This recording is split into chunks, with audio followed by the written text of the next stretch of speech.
পাকিস্তানে সরকার বিরোধী আন্দোলনে ঐক্যবদ্ধভাবে মাঠে নামতে যাচ্ছেন ইমরান খান ও মাওলানা ফজলুর রহমান। নির্বাচনে ভোট কারচুপির প্রতিবাদে আন্দোলনে একে অপরের পাশে থাকার সিদ্ধান্ত নিয়েছে ইমরান খানের দল তেহরিকে ইনসাফ ও মাওলানা ফজলুর রহমানের দল জমিয়তে উলামায়ে ইসলাম এফ।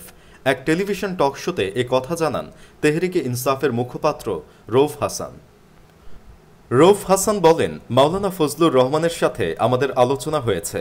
আমাদের মধ্যকার ভুল বোঝাবুঝি ও দূরত্ব কমে এসেছে। সম্পর্ক ঘনিষ্ঠতার দিকে এগিয়ে যাচ্ছে। আশা করছি পুতুল সরকারের বিরুদ্ধে আমাদের আন্দোলনে তিনি পূর্ণ শক্তির সাথে যোগ দিবেন।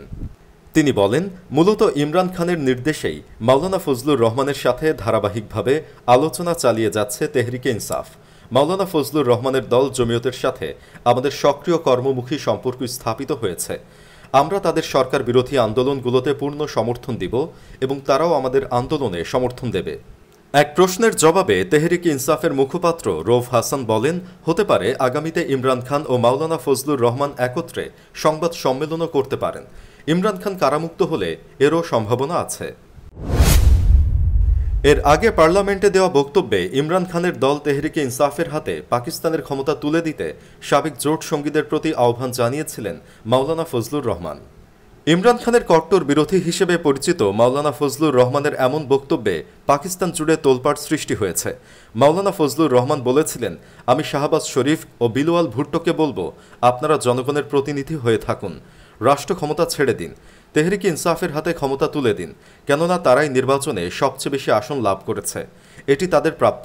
যদিও আমি জানি যে আমার এসব কথা অনেকের কাছে মূর্খতা মনে হবে।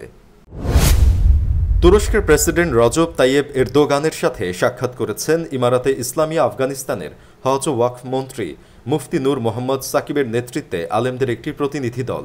আফগান সরকারের মুখপাত্র জাবিহুল্লাহ মুজাহিদ জানিয়েছেন, ইস্তাম্বুলে মুসলিম বিশ্বের স্কলার বা ওলামাদের বৈঠক ও পরামর্শ সভার ফাঁকে তুরস্কের প্রেসিডেন্টের সাথে সাক্ষাৎ করেছেন হজ ও ওয়াকফ মন্ত্রী মুফতি নূর মোহাম্মদ সাকিবের নেতৃত্বে আলেমদের একটি প্রতিনিধি দল।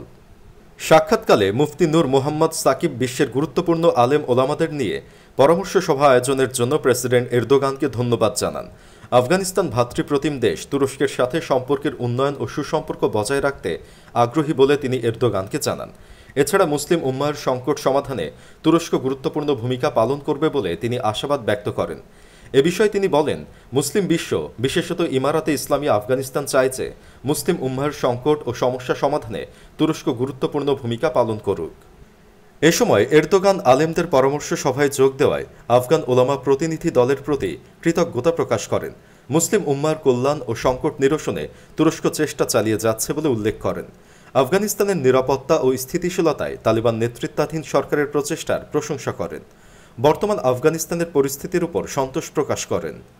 তুরস্কের ধর্ম মন্ত্রণালয়ের প্রধান ডক্টর আলী আরবাসের আমন্ত্রণে গত শনিবার তুরস্কে পৌঁছান আফগান হজ ও ওয়াকফ মন্ত্রীর নেতৃত্বে আলেম ওলামাদের একটি প্রতিনিধি দল।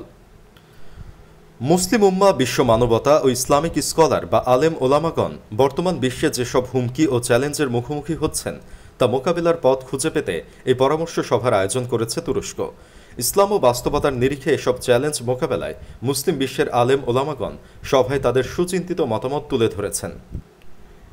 এছাড়া বর্তমান সংকটময় পরিস্থিতির প্রেক্ষিতে মুসলিম বিশ্বের ঐক্য ও সংহতির উপর এবং চার মাযহাবের সমন্বিত বিষয়গুলোতে একক অবস্থান প্রতিষ্ঠিত করার উপর জোর দেওয়া হবে।